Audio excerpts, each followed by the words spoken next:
வழி நடத்தும் ஆவியானவரே, எங்கு செல்லவேன் என்ன சொல்லவேன் வழி நடத்தும் ஆவியானவரே, விருப்பம் இல்லாத இடங்களுக்கு செல்லாமல் தடுத்து நிறுத்தும் ஆவியானவரே,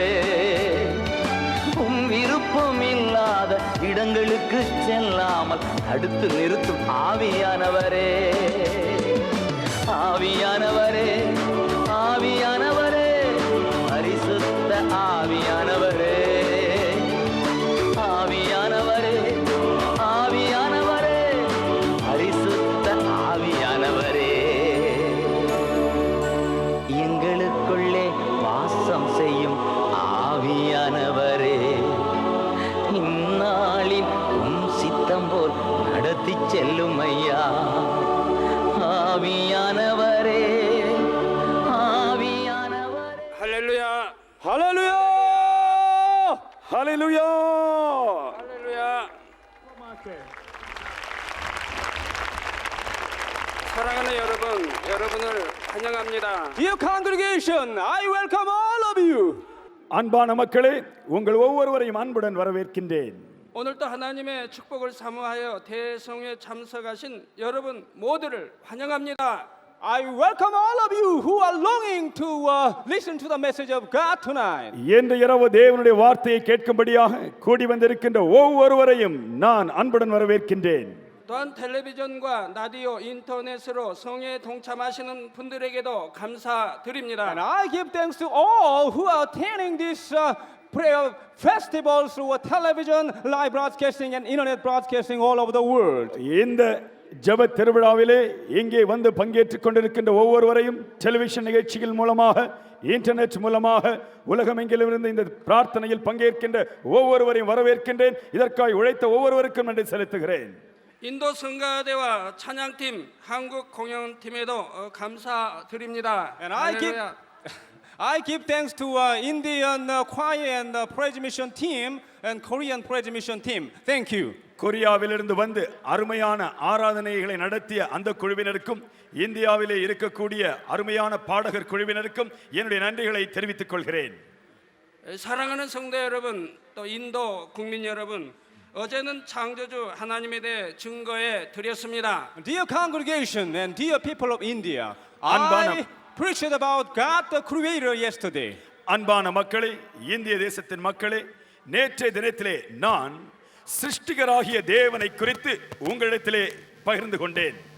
또한 하나님만이 참신이심을 저는 분명한 이 표적으로 증거해 드렸습니다. And I witnessed clearly with the tangible evidence that the only Lord, one true God, is the true God. உண்மையான தேவன், அவர் மெய்யான தேவன், எப்படி மறுக்க முடியாத காணக்கூடிய அற்புதங்களினால் அடையாளங்களினால் அவர் தன்னை வெளிப்படுத்துகிறார் என்பதை குறித்து சொன்னேன். 주 예수의 이름으로 기도할 때 하나님께서 얼마나 많은 사람들을 치료해 주셨습니까? When I prayed in the name of Jesus Christ, God the Creator and God Almighty healed so many people. இயேசு கிறிஸ்துவின் நாமத்திலே சிருஷ்டிகராகிய தேவனை நோக்கி நான் ஜெபித்த பொழுது திரளான மக்கள் நேற்றைய தினத்திலே அற்புத சுகத்தை பெற்றுக்கொண்டார்கள். 제가 환자들에게 일일이 안수한 것도 아니고 단지 단에서 전체를 위해 잠시 기도하였습니다. Well, I didn't even lay my hand on the sick people. I just prayed for the sick people on the altar. வியாதிகள் மேல் நான் என் கைகளை கூட வைக்கவில்லை. சிருஷ்டிகராகிய தேவனை நோக்கி நான் ஜெபித்தேன். அப்பொழுது அற்புதங்கள் நடந்தன. 그런데도 많은 사람들이 하나님의 권능을 체험하며 간증했지요. But so many people experienced the power of God and witnessed how they were healed. திரளான மக்கள் தேவனுடைய வல்லமையை பெற்று அனுபவித்தார்கள். அவர்கள் தாங்கள் சுகமாக்கப்பட்டதை மேடைக்கு முன்பாக வந்து அனைவரும் காணக்கூடிய வகையிலே வெளியரங்கமாய் சாட்சி சொன்னார்கள். 걷지 못하던 사람이 목발을 버리고 그 자리에서 걷고 뛰었습니다. The man who couldn't walk threw away his crutches and walked and jumped by himself. நடக்க முடியாமல் தவித்துக் கொண்டிருந்த மனிதன் தன்னுடைய ஊன்றுகோலை வீசிவிட்டு அவன் சந்தோஷமாய் நடந்து முன்பாக மேடைக்கு வந்தான். 듣지 못하던 자들이 듣고 보지 못하던 자들이 보게 되었습니다. Those who couldn't hear came to hear, and those who couldn't see came to see again. யார் யார் கேட்க முடியலோ அவர்கள் கேட்டார்கள், யார் யார் பார்க்க முடியவில்லையோ அவர்கள் பார்த்தார்கள்.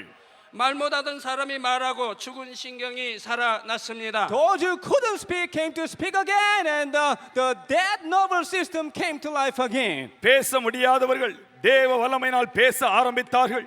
யார் யாருடைய சரீரங்களிலே உறுப்புகள் செயலற்று செத்து கிடந்ததோ அவைகள் தேவ வல்லமையினால் செயல்பட துவங்கின.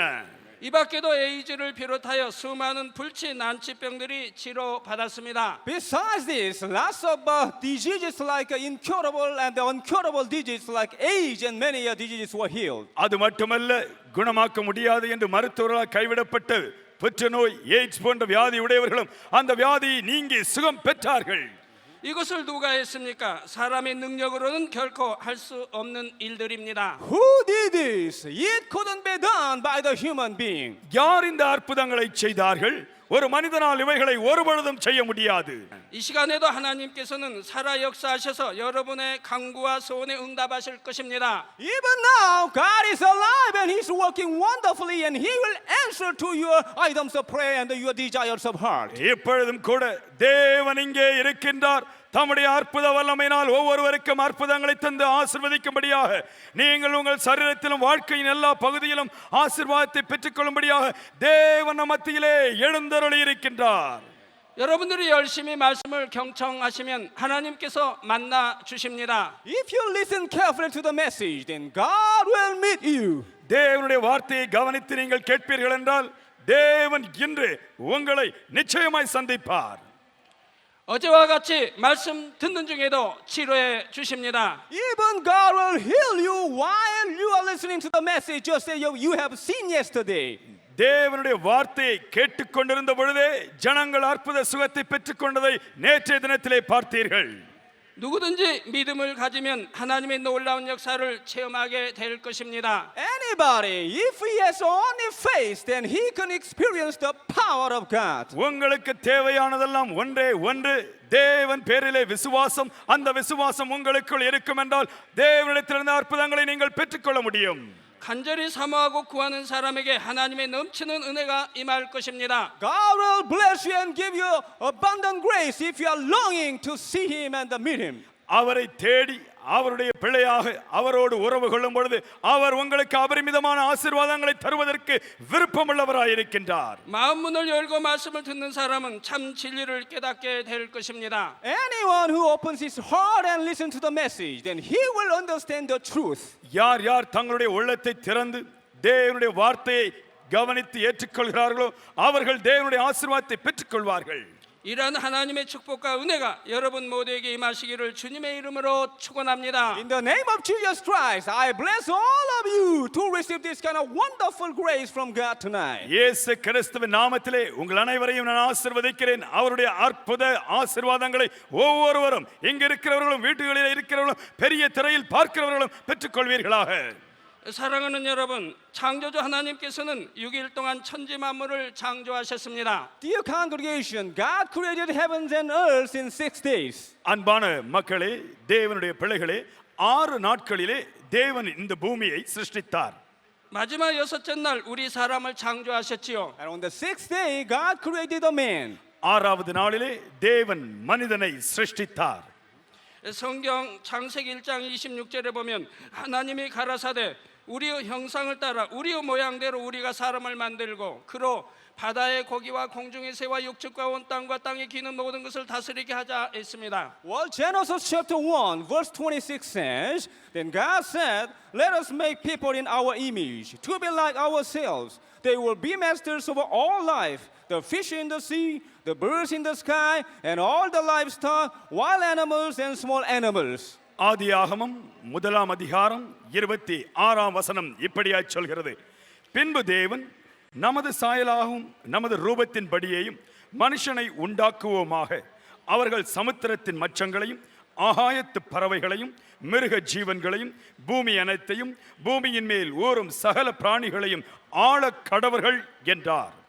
곧 우리 사람은 하나님의 형상을 따라 하나님의 모양대로 창조되었다는 사실입니다. That is to say that we human beings are formed and created after God's own image. தேவனுடைய சாயலிலே மனிதர்களாகிய நாம் சிருஷ்டிக்கப்பட்டிருக்கிறோம் என்று பரிசுத்த வேதாகமம் சொல்கிறது. 여러분 이 사실이 놀랍지 않습니까? Isn't it wonderful? அது ஆச்சரியமான காரியம் அல்லவா? 하나님은 우주 만물을 창조하신 창조주가 되십니다. God is the creator of the heavens and earth and all things in it. வானத்தையும் பூமியையும் பூமியில் உள்ளவைகள் அத்தனையும் உருவாக்கியவர் சிருஷ்டிகர்த்தராகிய தேவன். 인간의 생사화복을 주관하시고 능치 못할 일이 없는 전능자가 되십니다. And He is the Almighty who controls the blessing and curse and life and death of the man. He can do everything. அவர் சர்வ வல்லவர். ஆசீர்வாதங்களும் சாபமும் அவருடைய கட்டுப்பாட்டுக்குள் இருக்கின்றன. வாழ்க்கையும் மரணமும் அவருடைய ஆளுகைக்குள் இருக்கின்றன. 바로 그러한 분의 형상과 모양을 따라 우리 사람이 지음받은 것입니다. While the man is created after his own image. மனிதனோ இந்த சர்வ வல்லமையுள்ள தேவனுடைய சாயலிலே உருவாக்கப்பட்டிருக்கின்றான். 그리고 사람을 만물의 영장으로 삼으셨지요. And God made the man as the master of all creatures. தேவன் மனிதனை சிருஷ்டித்த பொழுது எல்லா சிருஷ்டிகளுக்கும் மேலாக எஜமானன் என்ற நிலையிலே உயர்ந்த நிலையிலே சிருஷ்டித்தார். 바다의 물고기와 공중의 새와 땅의 육축과 온 땅의 생물들을 다스릴 권세를 주신 것입니다. God has given the man the authority to rule over the birds in the sky, the fish in the sea, and the animals on the earth. வானத்தின் பறவைகள் மீதும் கடலினுடைய மீன்களின் மீதும் பூமியில் இருக்கக்கூடிய மிருகங்கள் அத்தனையின் மீதும் பூமியின் எல்லா காரியங்கள் மீதும் அதிகாரத்தை பயன்படுத்தும்படியாக அவைகளை ஆளும்படியாக தேவன் மனிதனுக்கு அதிகாரம் கொடுத்தார். 성경 창세기에 보면 첫사람 아담이 얼마나 능력과 지혜가 대단했는지가 나옵니다. In the Bible, the Genesis tells us how wise the first man Adam was. பரிசுத்த வேதாகமத்திலே ஆதியாகமத்தில் எப்படி முதல் மனிதன் தேவனால் சிருஷ்டிக்கப்பட்டான் என்பது தெளிவாய் சொல்லப்பட்டிருக்கிறது. 창세기 2장 19절 20절에는 여호와 하나님이 흙으로 각종 들짐승과 공중의 각종 새를 지으시고 아담이 어떻게 이름을 짓나 보시려고 그것들을 그에게로 이끌어 이르시니 아담이 각 생물을 일컫는 바가 곧 그 이름이라 아담이 모든 육축과 공중의 새와 들의 모든 짐승에게 이름을 주니라 했습니다. Genesis chapter 2 verse 19 through 20 says, Now the Lord God had formed out of the ground all the beasts of the field and all the birds of the air. He brought them to the man to see what he would name them. And whatever the man called each living creature, that was his name. So the man gave name to all the livestock, the birds of the air, and all the beasts of the field. ஆதியாகமம் 2ஆம் அதிகாரம் 19-20 பரிசுத்த வேதாகமம் இப்படியாய் சொல்கிறது. தேவனாய கர்த்தர் வெளியின் சகலவித மிருகங்களையும் ஆகாயத்தின் சகலவித பறவைகளையும் மண்ணினாலே உருவாக்கி ஆதாம் அவைகளுக்கு என்ன பெயரிடுவான் என்று பார்க்கும்படி அவைகளை அவனிடத்தில் கொண்டு வந்தார். அந்தந்த ஜீவ ஜந்துக்கு ஆதாம் எந்தெந்த பெயரிட்டானோ அதுவே அதற்கு பேராயிற்று. அப்படியே ஆதாம் சகலவித நாட்டு மிருகங்களுக்கும் ஆகாயத்து பறவைகளுக்கும் சகலவித காட்டு மிருகங்களுக்கும் பேரிட்டான். 오늘날 새에 대한 전문가가 있다고 합시다. Let's say there are experts today who is a specialist on the birth. பறவைகளை குறித்து மிகவும் கற்று தேர்ந்த வல்லுநர்கள் உண்டு என்று சொல்லுகிறார்கள். 그리고 평생 동안 조류에 대해 연구했지요. Well, he has studied about the birds for his life. அது மட்டுமல்ல ஒவ்வொன்றை குறித்து விசேஷித்த திறமை உடையவர்கள் வல்லுநர்கள் பூமியிலே உண்டு. 그렇다 해도 지구상의 모든 새의 이름과 특징을 다 알 수는 없을 것입니다. But he cannot understand all the names and characteristics of the birds on the earth. ஆனால் பறவைகளை குறித்து நன்றாய் அறிந்திருக்கிறேன் என்று சொல்லக்கூடிய எந்த ஒரு வல்லுனரும் விஞ்ஞானியும் கூட பூமியில் இருக்கக்கூடிய எல்லா பறவைகளையும் முழுமையாய் அறிந்திருக்க முடியாது. 그런데 아담은 모든 새와 짐승들의 이름을 다 지어줄 정도였습니다. But Adam could name all the birds and the animals. ஆனால் பரிசுத்த வேதாகமத்திலே பாருங்கள், எல்லா பறவைகளுக்கும் ஒவ்வொன்றுக்கும் ஒன்று விடாமல் அத்தனைக்கும் ஆதாம் பெயரிட்டான். 그러니 그 지혜가 얼마나 뛰어났겠습니까? That's why we understand that the wisdom of Adam was so great. ஆகவேதான் ஆதாமினுடைய ஞானம் என்பது மிகவும் ஆச்சரியமாய் இருக்கிறதை காண்கின்றோம். 모든 생물을 다스릴 만한 큰 지혜와 능력을 갖고 있었습니다. He had the authority and wisdom to rule over all the animals and the birds and the fishes. எல்லா மிருகங்கள் மீதும் எல்லா மீன்கள் மீதும் எல்லா பறவைகள் மீதும் ஆதாமுக்கு முழுமையான அதிகாரம் கொடுக்கப்பட்டிருந்தது. 창세기 1장 28절에도 보면 하나님께서 사람에게 땅의 모든 생물을 다스릴 권세를 주신 장면이 나옵니다. Well, Genesis chapter 1 verse 28 says that God has given the authority to man to rule over all creatures. ஆதியாகமம் 1 அதிகாரம் 28 வசனம் சொல்லுகிறது, சகல ஜீவ ஜந்துக்களையும் ஆண்டு கொள்ளுங்கள் என்று தேவன் மனிதனுக்கு சகல அதிகாரத்தையும் தந்தருளினார். 생육하고 번성하여 땅에 충만하라. 땅을 정복하라. 바다의 고기와 공중의 새와 땅에 움직이는 모든 생물을 다스리라 하셨지요. Well, it says, be fruitful and increase in number, fill the earth and subdue it, roll over the fish of the sea and the birds of the air, and over every living creature that moves on the ground. பின்பு தேவன் அவர்களை நோக்கி, நீங்கள் பலுகி பெருகி பூமியை நிரப்பி அதை கீழ்ப்படுத்தி சமுத்திரத்தின் மச்சங்களையும் ஆகாயத்து பறவைகளையும் பூமியின் மேல் நடமாடுகிற சகல ஜீவ ஜந்துக்களையும் ஆண்டு கொள்ளுங்கள் என்று சொல்லி தேவன் அவர்களை ஆசீர்வதித்தார். 이처럼 사람은 만물의 영장으로 지음받은 존재입니다. Likewise, the man is the being who was created as the master of all creatures. ஆகவேதான் தேவனால் சிருஷ்டிக்கப்பட்ட மனிதன் சிருஷ்டிக்கப்பட்ட எல்லாவற்றின் மேல் எஜமானனாய் வைக்கப்பட்டான். 사랑하는 여러분, 그러면 이렇게 만물의 영장으로 지음받은 첫사람 아담은 어떤 삶을 살았을까요? Dear congregation, then what kind of life do you think the Adam, the first man, had lived? அன்பான மக்களே, முதல் மனிதனாகிய ஆதாம் எப்படிப்பட்ட வாழ்க்கையை வாழ்ந்தான் என்று நீங்கள் நினைக்கின்றீர்கள்? 하나님께서는 아담을 위해 에덴 동산을 따로이 창설하시고 아담을 그곳으로 이끌어 들이셨습니다. God placed the Garden of Eden especially for Adam and led him into that garden. ஏதேன் தேவத்தை விசேஷமாக ஆதாமுக்கு என்றே தேவன் சிருஷ்டித்தார். அதை முழுமையாய் ஆளுகை செய்யும்படியாக ஆதாமை அதிலே வைத்தார். 에덴 동산은 너무나 아름답고 살기 좋은 곳입니다. Garden of Eden is so beautiful and a good place to live. உண்மையாகவே அந்த தோட்டம் மிகவும் அருமையான ஒரு தோட்டம், வாழ்வதற்கு சிறந்த இடம் என்பதை தேவன் அறிந்திருந்தார். 각종 과일 나무들이 있어서 아담은 이것들을 마음대로 먹을 수 있었습니다. Well, there were lots of different kinds of the fruit, the tree of fruits, so Adam could enjoy it. வித்தியாசப்பட்ட மரங்கள், அந்த மரங்கள் தரக்கூடிய கனிகள், விதவிதமான மரங்களின் கனிகளை புசித்து ஆதாம் மிக அருமையாய் வாழ்க்கையை நடத்தினான். 아담은 배고픔이나 목마름을 느낄 필요가 없었지요. Adam didn't need to feel the thirsty or hunger.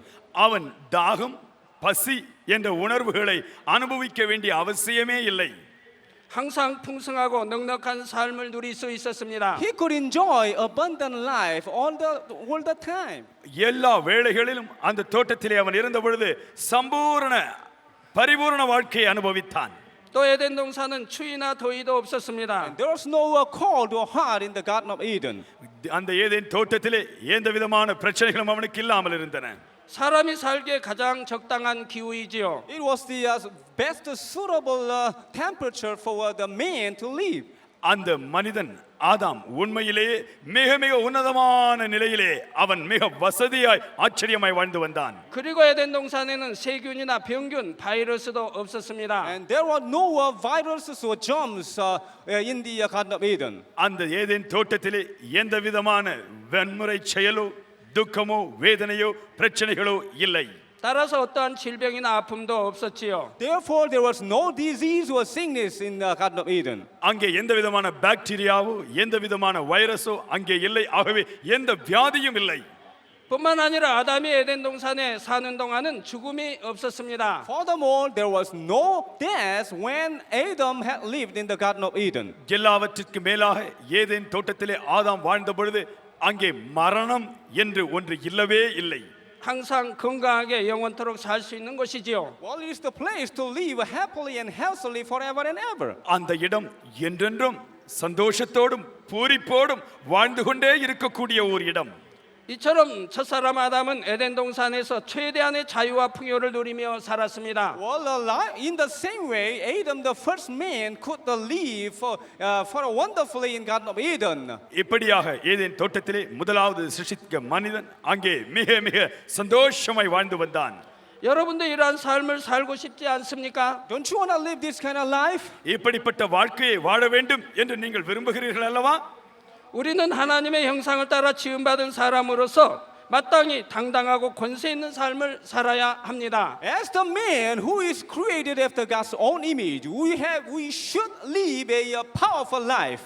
தேவனால் சிருஷ்டிக்கப்பட்ட மனிதர்களாகிய நாம் உண்மையிலேயே அதிகாரமும் ஆளுகையும் உடைய ஒரு நல்ல வாழ்க்கையை வாழ வேண்டும். 그런데 오늘날 사람들의 모습을 한번 보십시오. But think about the life of the people who are living today. ஆனால் இன்று மக்கள் வாழ்கின்ற நிலையை சற்று யோசித்து பாருங்கள். 가난과 배고픔과 헐벗음에 시달립니다. They are suffering from poverty and many things. மக்கள் வறுமையினால் எத்தனையோ வாழ்க்கை போராட்டங்களினால் வேதனைப்பட்டுக் கொண்டிருக்கின்றார்கள். 수많은 질병으로 인해 고통당합니다. They are suffering from many kinds of diseases and sickness. அவர்கள் விதவிதமான நோய்களினால் வாழ்க்கை போராட்டங்களினால் வேதனைப்பட்டுக் கொண்டிருக்கின்றார்கள். 홍수, 가뭄, 지진을 비롯한 각종 재난을 당합니다. Well, the men are facing with a lot of disasters like flood and earthquake, etc. மனிதன் எத்தனையோ இயற்கையின் சீற்றங்கள், வெள்ளம், நில அதிர்ச்சி என்ற எத்தனையோ போராட்டங்களை சந்தித்துக் கொண்டிருக்கின்றான். 각종 사고로 인해 하루에도 수많은 사람들이 죽어갑니다. Even one day, many people are dying because of many accidents. ஒரே நாளிலே பல விபத்துகளினால் திரளான மக்கள் செத்துக் கொண்டிருக்கிறார்கள். 사랑하는 사람들과 이별을 해야 합니다. And they should part with those who love. அவர்கள் இந்த காரணம் ஏன் என்று நினைக்க வேண்டும். 수많은 슬픔과 고통을 당하며 살아갑니다. They are living, suffering from many kinds of pains, etc. அநேக வேளையிலே எதிர்பாராத வேதனைகள் வருகிறது. ஏன் இப்படிப்பட்ட பிரச்சனைகள் உண்டாகின்றன என்பதை யோசிக்க வேண்டும். 그러다가 결국 죽음에 이르게 되지요. And finally, they fall into destruction, the death. மக்கள் இப்படிப்பட்ட வேதனைகளை அனுபவித்து இறுதியாக அவர்கள் மரித்து போகிறார்கள். 그러므로 성경 욥기 5장 7절에도 보면 인생은 고난을 위하여 났다 했습니다. That's why the Bible, Job chapter 5 verse 7 said, people are born for trouble. யோபு 5ஆம் அதிகாரம் 7ஆம் வசனத்திலே பரிசுத்த வேதாகமத்தின் வசனம் சொல்கிறது, உபத்திரவத்திற்கென்றே ஜனங்கள் பிறக்கின்றார்கள். 사랑하는 성도 여러분, 그러면 왜 오늘날 사람들은 이러한 삶을 살아야 하는 것일까요? Dear congregation, then why is it that the people today should live this kind of life? அன்பான மக்களே, ஏன் இன்றைய தினத்திலே ஜனங்கள் இப்படிப்பட்ட வேதனையின் வாழ்க்கையில் வாழ வேண்டும்? 왜 첫사람 아담이 살았던 삶과는 전혀 다른 삶을 살아야 하는 것일까요? Why is it that the people who are living today should live a life that is totally different from the life of Adam? ஏன் இன்று மக்களுடைய வாழ்க்கையானது முதல் மனிதனாகிய ஆதாமின் வாழ்க்கையின் நிலையை காட்டிலும் முற்றிலும் மாறுபட்டதாக இருக்கின்றது? 이런 인생의 굴레에서 벗어날 수 있는 방법은 없을까요? Isn't there any way to get away from this kind of fettered life? இப்படிப்பட்ட பிரச்சனையுள்ள வாழ்க்கையிலிருந்து தப்பித்து ஓட முடியுமா? 오늘 말씀을 통해 그 해답을 찾으시기 바랍니다. So I want you to find the answer through the message tonight. இப்பொழுது இந்த நாளின் தேவ செய்தியின் மூலமாக இந்த கேள்விகளுக்கு நான் பரிசுத்த வேதாகமத்தின் அடிப்படையிலே பதில் சொல்ல விரும்புகின்றேன். 하나님께서는 아담을 에덴 동산으로 이끌어 들이시면서 그에게 한 가지 명령을 하셨습니다. As God led Adam into a Garden of Eden, He commanded Adam one thing. தேவன் ஆதாமை ஏதேன் தோட்டத்திலே வைத்த பொழுது அவனுக்கு ஒரு கட்டளை கொடுத்தார். 아담에게 모든 것을 다 허락하셨지만 단 한 가지만은 금하셨던 것입니다. God allowed everything to Adam, but forbade just one thing. ஆதாமுக்கு எல்லா காரியத்திலும் தேவன் முழு சுதந்திரத்தையும் தந்தார். ஆனால் ஒரு காரியத்தை மட்டும் செய்யாதே என்று தடை செய்தார். 바로 선과 악을 알게 하는 나무의 실과는 먹지 말라 하셨지요. God didn't allow Adam to eat from the tree of the knowledge of good and evil. நன்மை தீவை இன்னதென்று அறியத்தக்க மரத்தின் கனியை புசிக்க வேண்டாம் என்று கட்டளையிட்டிருந்தார். 내가 먹는 날에는 정령 죽으리라 하셨습니다. God said, when you eat of it, you will surely die. நீ அந்த மரத்தின் கனியை புசிக்கிற நாளிலே சாகவே சாவா என்று சொன்னார். 아담은 이 명령만 지키면 에덴 동산에서 영원토록 살 수가 있었습니다. Well, if Adam had kept this commandment only, then he could live forever and ever in the Garden of Eden. தேவன் சொன்ன அந்த கட்டளையை ஆதாம் சரியாக கீழ்ப்படிந்து பின்பற்றி இருந்திருப்பான் என்றால் அந்த அருமையான தோட்டத்திலே அவன் என்றென்றும் வாழ்ந்து கொண்டிருந்திருப்பான். 그런데 하나님께서는 아담에게 스스로 선택할 수 있는 자유의지도 주셨습니다. But God gave Adam the free will to choose whether he obey or disobey. கீழ்ப்படிவதா இல்லை கீழ்ப்படியாமல் இருப்பதா என்று தெரிந்தெடுக்கக்கூடிய சுய சித்தத்தை தேவன் ஆதாமுக்கு கொடுத்திருந்தார். 즉 자신의 의지 가운데 하나님의 말씀에 순종할 수도 있고 안 할 수도 있는 것입니다. That is to say, Adam could not obey or disobey with his free will. தன்னுடைய சுய சித்தத்தின்படி ஆதாம் ஒன்று தேவனுடைய கட்டளைக்கு கீழ்ப்படியலாம், இல்லாவிட்டால் தேவனுடைய கட்டளைக்கு கீழ்ப்படியாமலும் செயல்படலாம். 이것이 바로 천사와 사람의 다른 점이지요. And this is the difference between man and angel. இதுதான் மனிதனுக்கும் தேவதூதர்களுக்கும் இருக்கக்கூடிய மாபெரும் வித்தியாசம். 하나님께서 사람을 지으시기 전에도 하늘에는 수많은 천사들이 있었습니다. Even before God created the man, there were countless angels in the heaven. தேவன் மனிதனை சிருஷ்டிப்பதற்கு முன்பதாகவே பரலோகத்தில் எண்ணிக்கையற்ற திரளான தேவதூதர்களை தேவன் சிருஷ்டித்து வைத்திருந்தார். 그러나 이들 천사들에게는 자유의지가 없으므로 무조건 순종만 하게 되어 있지요. But angels don't have free will and they are supposed to obey only. தேவதூதர்களுக்கு தானாகவே செயல்படுகிற சுய சித்தம் என்று ஒன்று இல்லவே இல்லை. எது சொல்லப்படுகிறதோ அதை அப்படியே செய்து முடிக்கும்படியாய் உருவாக்கப்பட்டவைகள் தான் தேவதூதர்கள். 마치 로봇과 같습니다. They are like robots. அவர்கள் எந்திர மனிதனைப் போல சொல்லுவதை செய்யக்கூடியவைகள். 비유를 한번 들어볼까요? 여러분에게 아주 지능이 뛰어난 로봇가 있다고 합시다. Let me take an example. Suppose that you have a very intelligent robot. ஒரு உதாரணத்தை நாம் எடுத்துக்கொள்வோம். ஒரு நல்ல மிக ஆச்சரியமான புத்தி கூர்மையுள்ள ஒரு எந்திர மனிதன் இருக்கிறான் வைத்துக் கொள்வோம். 이 로봇은 여러분의 명령에 무엇이나 순종합니다. Well, this robot obeys anything you say. நீங்கள் சொல்கிற ஒவ்வொன்றையும் அந்த எந்திர மனிதன் மறு பேச்சு பேசாமல் அப்படியே செய்து முடிப்பான். 또 여러분에게 자녀가 있다고 합시다. And suppose you have a child. உங்களுக்கு ஒரு பிள்ளை இருக்கிறது என்று வைத்துக் கொள்வோம். 이 자녀는 여러분의 말에 순종할 때도 있지만 그렇지 못할 때도 있습니다. Well, this child obeys you, but from time to time, don't obey. உங்கள் பிள்ளை நீங்கள் சொல்வதை சில நேரம் கேட்பான், சில வேளைகளிலே நீங்கள் சொல்வதை கேட்காமல் வேற காரியத்தை செய்வான். 가끔씩은 부모의 말을 듣지 않을 때도 있지요. Well, sometimes this child doesn't obey parents. சில வேளைகளிலே பிள்ளைகள் பெற்றோருக்கு கீழ்ப்படிவதில்லை. 그러나 자녀들은 다시 잘못을 뉘우치고 돌이켜서 여러분의 품에 안게 옵니다. But the children repent what they have seen and what they have disobeyed, and they come to your side. அந்த பிள்ளைகள் தங்களுடைய உள்ளத்தில் இருந்து அவர்கள் இதை கீழ்ப்படியலாமா, இதற்கு கீழ்ப்படியாமல் இருக்கலாமா என்று அவர்கள் சுயமாய் சிந்திக்கக்கூடியவர்களாய் இருக்கின்றார்கள். 여러분은 이러한 자녀와 로봇 중에 누가 더 사랑스럽겠습니까? Well, which one do you love more, the robot-like angel or this kind of child? உங்களிடத்தில் ஒரு கேள்வியை கேட்கிறோம். ஒரு எந்திர மனிதன் இருக்கிறான், அவனின் மீது அதிக அன்பு கூறுவீர்களா, இல்லாவிட்டால் உங்களுடைய பிள்ளையின் மீது அதிக அன்பு கூறுவீர்களா?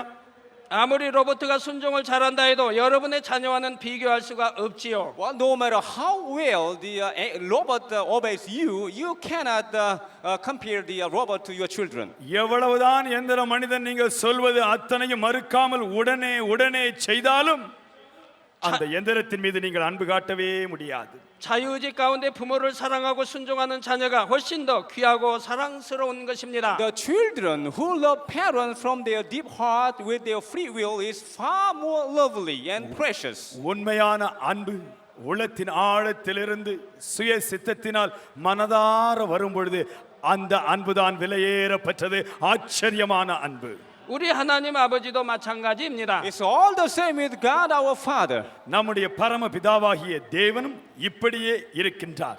아무리 영계에 많은 천사들이 있다 해도 하나님의 형상을 따라 지은 사람이 더 사랑스럽지요. Even though there were so many angels in the spiritual realm and heaven, but the man who is created after God's own image is so more lovely. கோடிக்கணக்கான தேவதூதர்கள் பரலோகத்திலும் வான் உலகிலும் இருந்தாலும் அவர்களை காட்டிலும் மனிதன் மீது தேவன் அதிகமாய் அன்பு கூர்ந்தார். 이처럼 하나님께서는 사랑을 나눌 참 자녀를 얻기 위해 사람을 창조하신 것입니다. Likewise, God created a man to have an object to share his true love. ஆகவேதான் தேவன் ஓர் மனிதனை சிருஷ்டித்தார். அவன் உள்ளத்தில் வருகின்ற அன்பை ஏற்று அவனோடு தன் அன்பை பகிர்ந்து கொள்ளும்படியாக மனிதனை சிருஷ்டித்தார். 자신의 의지와 상관없이 로버트처럼 무조건 복종하는 자녀를 원하신 것이 아니지요. God didn't want the children who obey Him blindlessly like angels or robots. எந்த விதமான அன்பும் இல்லாமல் நீங்க சொல்றீங்க நாங்க செய்றோங்க என்று எந்திரம் போல் கீழ்ப்படுகிறவர்களை தேவன் விரும்பவில்லை. 자녀들이 하나님을 사랑함으로 자발적으로 순종할 수 있기를 원하셨습니다. God wanted children to love Him voluntarily. தம்முடைய பிள்ளைகள் சுய சித்தத்தினால் தன் ஆர்வத்தினால் தம் மீது அன்பு கூற வேண்டும் என்று தேவன் விரும்பினார். 그래서 하나님께서는 선악과를 두셨습니다. That's why God has set the tree of the knowledge of good and evil. ஆகவேதான் நன்மை தீமை இனதென்று அறியக்கூடிய மரத்தின் கனியை அந்த ஏதேன் தோட்டத்திலே தேவன் வைத்தார். 그리고 아담에게 이것을 먹을 수도 있고 먹지 않을 수도 있는 자유 의지를 주셨지요. And God gave Adam the free will to choose whether he can eat it or not. அந்த மரத்தின் கனியை புசிப்பதா இல்லாமல் புசிக்காமல் இருப்பதா என்று தெரிந்தெடுக்கக்கூடிய சுய சித்தத்தையும் தேவன் ஆதாமுக்கு கொடுத்தார். 아담이 참으로 하나님을 사랑하고 신뢰한다면 당연히 하나님의 명령에 따라 먹지 않을 것입니다. If Adam had truly loved God and trusted in Him, and he would not have eaten it. ஆதாம் உண்மையாகவே ஒரு மெய்யான அன்புடன் தேவனிடத்திலே அவன் முழு இருதயத்தோடு இருந்திருப்பான் என்றால் அந்த கனியை புசித்திருக்க மாட்டான். 그렇지 못하다면 명령을 어기고 먹겠지요. Otherwise, Adam disobeyed God and ate it. அவன் அந்த கனியை புசித்தான். அதனுடைய பொருள் என்ன? அவன் தேவனுக்கு கீழ்ப்படியாமல் போனான். 그런데 아담은 그만 하나님의 말씀에 불순종했습니다. But finally, Adam disobeyed God's word. இறுதியிலே தேவனுடைய கட்டளைக்கு ஆதாம் கீழ்ப்படியாமல் போனான். 물론 처음에는 아담도 하나님의 말씀대로 순종했습니다. Well, at first, Adam obeyed God. ஆனால் ஆரம்பத்திலே தேவனுக்கு ஆதாம் கீழ்ப்படிந்தான்.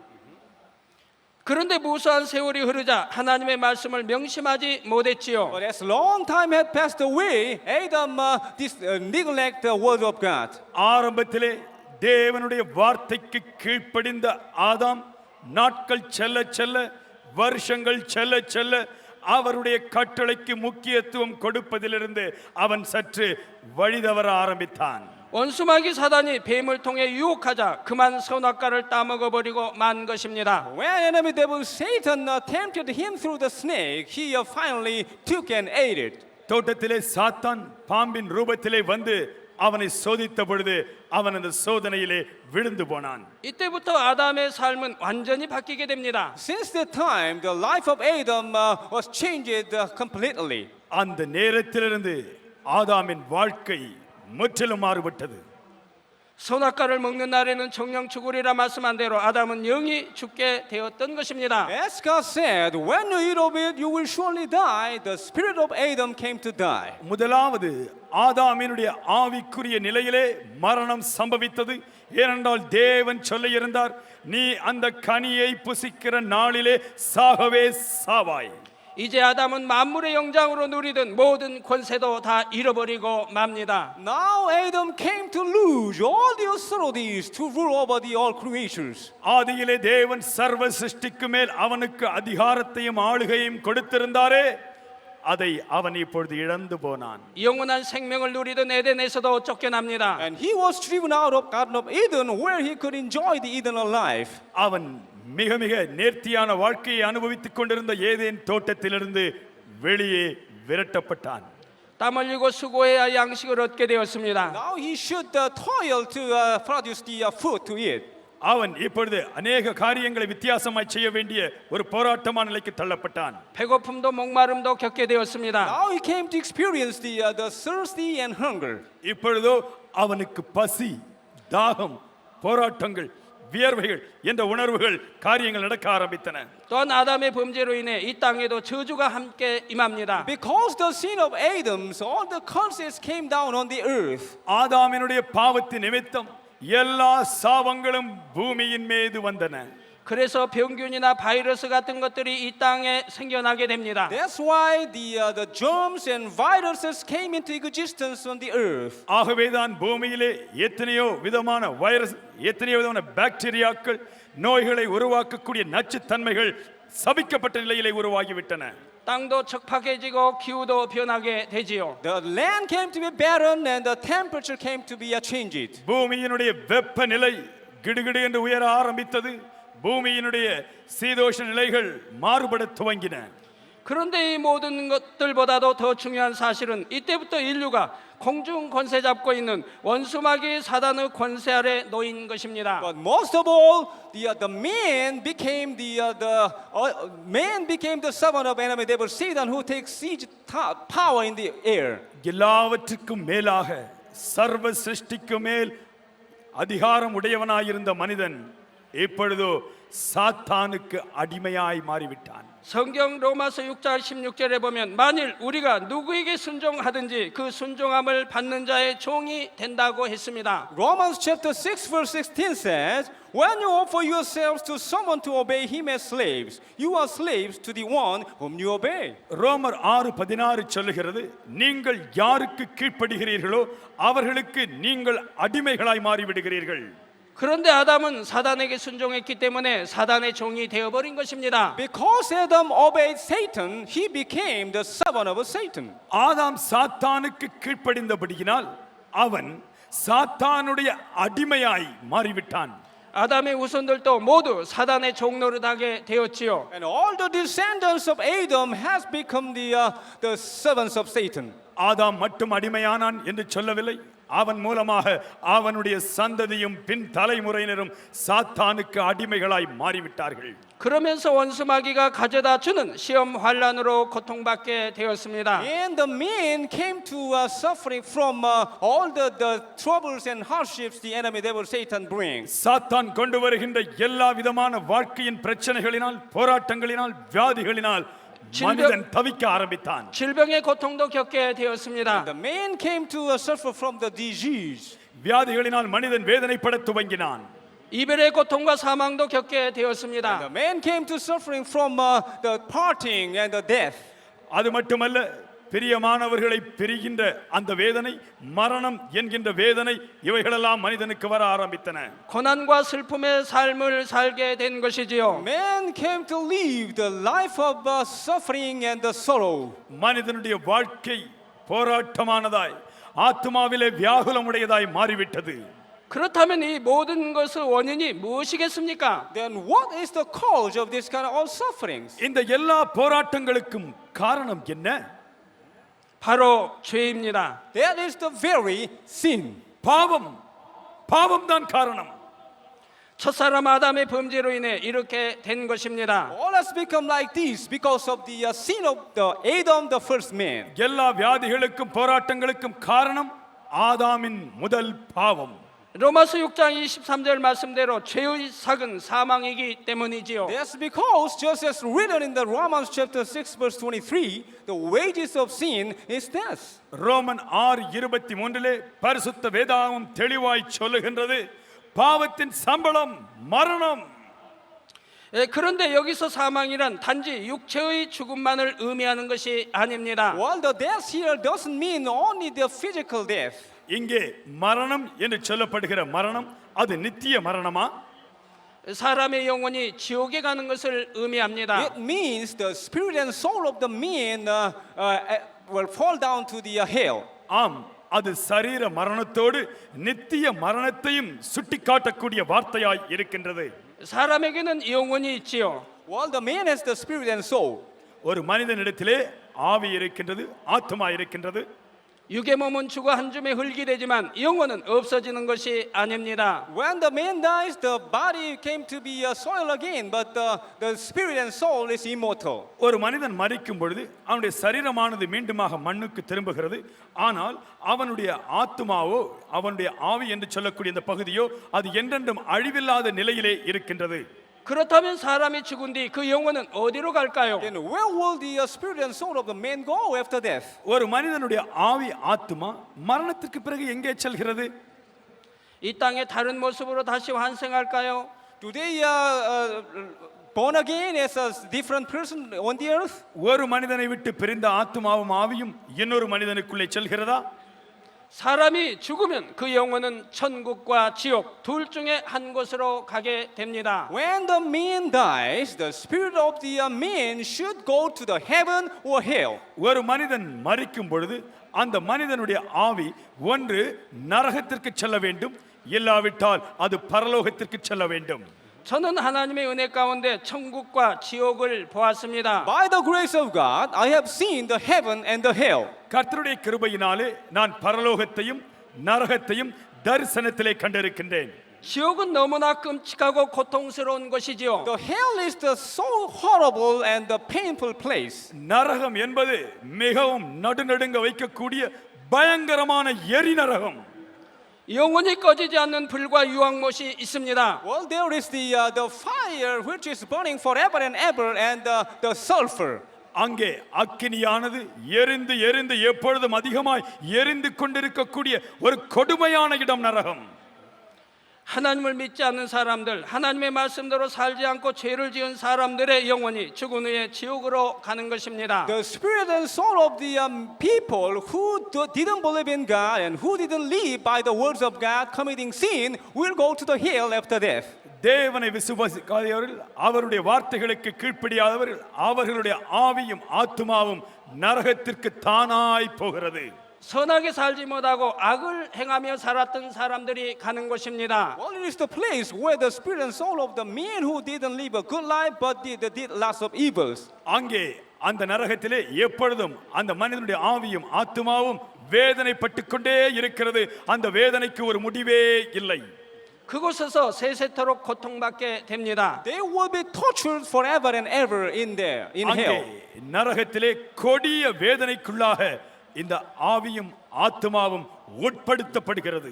하나님의 독생자 아들이신 예수님께서도 지옥에 대해 알려 주셨습니다. Jesus, the Son of God, tells us about the hell. இயேசு கிறிஸ்து தேவகுமாரனாகிய அவர் நரகத்தை குறித்து பரிசுத்த வேதாகமத்திலே சொல்லி இருக்கின்றார். 마가복음 9장 48절에서 49절에 거기는 구더기도 죽지 않고 불도 꺼지지 아니하느니라 사람마다 불로서 소금치듯 함을 받으리라 했지요. Mark chapter 9, verses 48 to 49 say, there worms doesn't die and the fire is not quenched. Everyone will be salted with fire. Mark எழுதின சுவிசேஷம் 9ஆம் அதிகாரம் 48 49 இப்படியாக சொல்லுகிறது. அங்கே அவர்கள் புழு சாவாமலும் அக்கினி அவியாமலும் இருக்கும். 그러니 지옥이 얼마나 무서운 것입니까? Therefore, what a horrible place the hell is. அந்த நரகம் எவ்வளவு கொடுமையான இடம். 반면에 천국은 너무나 행복하고 아름다운 것입니다. On the other hand, the heaven is the place is so wonderful and charming. பரலோகம் என்ற இடம் மிக மிக அழகான இடம், பரவசமான ஒரு இடம். 아담이 살던 에덴 동산보다도 훨씬 더 좋은 곳이지요. While the heaven is far better place than Garden of Eden where Adam had lived. ஆதாம் ஏவாள் வாழ்ந்த ஏதேன் தோட்டத்தை காட்டிலும் தேவன் இருக்கக்கூடிய பரலோகம் என்பது மிக மிக அற்புதமான இடம், ஆச்சரியமான இடம், பரவசமூட்டும் இடம். 천국에는 어떤 고통이나 아픔이 없습니다. There's no suffering or the pain in the heavenly kingdom. பரலோக ராஜ்யத்திலே வேதனை, வலி என்பவைகள் இல்லவே இல்லை. 질병도 없고 가난도 없습니다. There's no disease, no poverty. அங்கே எந்த வியாதியும் இல்லை, எந்த உபத்திரவங்களும் இல்லை. 이별도 슬픔도 사망도 없습니다. There's no parting, no sorrow, no death. பிரியமானவர்களை பிரிந்து வாடுகின்ற வேதனை இல்லை, மரணம் என்கின்ற கொடுமையும் இல்லை. 오직 행복과 기쁨만이 넘치는 것입니다. All there is only joy and happiness. பரலோகத்திலே எப்பொழுதும் மகிழ்ச்சி, மகிழ்ச்சி, பெருமகிழ்ச்சி. 이곳에는 어떤 사람들이 들어갈까요? Then what kind of people can enter into heavenly kingdom, heaven? எப்படிப்பட்டவர்கள் பரலோக ராஜ்யத்திற்குள் பிரவேசிப்பார்கள்? 예수를 구세주로 영접한 하나님의 자녀된 사람들이 들어갑니다. Well, those who accepted Jesus Christ as their Lord and Savior and have become the children of God, they will enter into heavenly kingdom. பரிசுத்த வேதாகமம் தெளிவாய் சொல்லுகிறது. இயேசு கிறிஸ்துவை சொந்த இரட்சகராக உள்ளத்திலே ஏற்றுக்கொண்டவர்கள், தேவனுடைய பிள்ளைகளாக தேவனோடு உறவு கொண்டு இருக்கிறவர்கள், அவர்கள் மட்டுமே பரலோகத்திற்கு செல்வார்கள் என்று பரிசுத்த வேதாகமம் சொல்லுகிறது. 자신의 죄를 회개하고 예수님을 구세주로 영접한 사람들이 들어가지요. The people who repented their sins and accepted Jesus Christ as their Lord and Savior can enter into heavenly kingdom. யார் யாருடைய பாவங்கள் மன்னிக்கப்பட்டு இயேசு கிறிஸ்துவினால் அவர் புதிய தேவனுடைய பிள்ளை என்ற உறவிற்குள் வருகிறார்களோ அவர்கள் பரலோகத்திற்கு செல்லக்கூடிய பாக்கியம் கிடைக்கின்றது. 하나님의 말씀대로 사는 사람이 들어갑니다. The man who lives by the word of God will enter into heaven. தேவனுடைய வார்த்தையின்படி எந்த மனிதன் வாழ்கின்றானோ அவன் பரலோக ராஜ்யத்திற்குள் செல்வான். 사랑하는 여러분, 천국의 아름다움은 이 땅의 언어로는 다 표현할 수가 없습니다. Dear congregation, the beauty of heaven cannot be expressed by the earthly word. அன்பான மக்களே, பரலோகத்தின் மகிமையை உன்னதத்தை மனுஷ பாஷையின் வார்த்தைகளினால் ஒருபொழுதும் விவரிக்கவே முடியாது. 천국은 황금 보석으로 꾸며져 있습니다. The heavenly kingdom is decorated by gold and jewels. பரலோகம் என்பது முற்றிலும் தூய்மையான பொன்னினாலும் அருமையான ரத்தினங்களினாலும் ஜொலிக்கும்படியாக உருவாக்கப்பட்டிருக்கிறது. 우리가 걸어 다니는 길도 정금으로 되어 있지요. Even the road we walk are made of gold. பரலோகத்தின் பாதைகள் கூட நெடுஞ்சாலைகள் கூட தங்கத்தால் போடப்பட்டவைகள் என்று பரிசுத்த வேதாகமம் சொல்லுகிறது. 천사들이 우리들을 수종들어 줍니다. The angels wait on us, the children of God. அங்கே தேவதூதர்கள் தேவனுடைய பிள்ளைகளுக்கு பணிவிடை செய்யும்படியாக அவளோடு காத்து நிற்பார்கள். 너무나 아름답고 황홀한 것이지요. It is a so beautiful and charming place. அது அருமையான இடம், கண்களை மட்டுமல்ல உள்ளத்தையே கவரக்கூடிய இடம். 그러므로 천국에 가기 원한다면 반드시 죄의 문제를 해결해야 합니다. If you want to enter into heavenly kingdom, then first of all, you should repent your sin. நீங்கள் தேவனுடைய ராஜ்யத்திற்குள் பரலோகத்திற்குள் செல்ல வேண்டும் என்றால் முதலாவதாக பாவத்திற்கு மனஸ்தாபப்பட்டு மனம் திரும்ப வேண்டும். 또한 죄사함을 받아야 원수 마귀의 권세 아래서 놓이게 됩니다. And you are going to be set free from the power of enemy devil Satan when you are forgiven your sins. சாத்தான் உங்களுடைய வாழ்க்கையிலே பாவத்தின் மூலமாய் கொண்டு வந்த எல்லா வியாதிகளிலிருந்தும் எல்லா விதமான அடிமைத்தனத்திலிருந்தும் நீங்கள் விடுதலையாக்கப்படுகிறீர்கள். 질병이 치료됩니다. And you will be healed when you are forgiven your sins. உங்களுடைய பாவங்கள் மன்னிக்கப்படும் பொழுது உங்களுடைய சரீரத்திலே தேவ வல்லமையினால் சுகத்தை பெற்றுக்கொள்வீர்கள். 가난이 물러갑니다. Poverty will go away. எத்தனை பேர் விசுவாசிக்கிறீர்கள்? 모든 질병 등 저주가 풀리고 시험 환란이 떠납니다. You are going to be released from all kind of diseases and curses and testings and hardships. எல்லா விதமான நோய்களிலிருந்து வறுமை போராட்டத்திலிருந்து விடுவிக்கப்பட்டு நல்ல சுகத்தையும் ஆரோக்கியத்தையும் சுபிட்சத்தையும் செழிப்பையும் தேவன் இந்திய மக்கள் ஒவ்வொருவருக்கும் தந்தருளுவாராக. 바로 인생의 모든 고통의 원인이 죄에 있기 때문입니다. That's because the cause of all the sufferings of life is in sin. வாழ்க்கை பிரச்சனையின் எல்லாவற்றிற்கும் மூல காரணமாய் இருப்பது பாவமே. 성경 마가복음 2장에 보면 한 중풍병자가 침상에 누인 채 예수님 앞에 나왔습니다. Well, in Mark chapter 2, one paralytic was carried to Jesus. Mark 2ஆம் அதிகாரத்திலே ஒரு மனிதன் பக்கவாதத்தினால்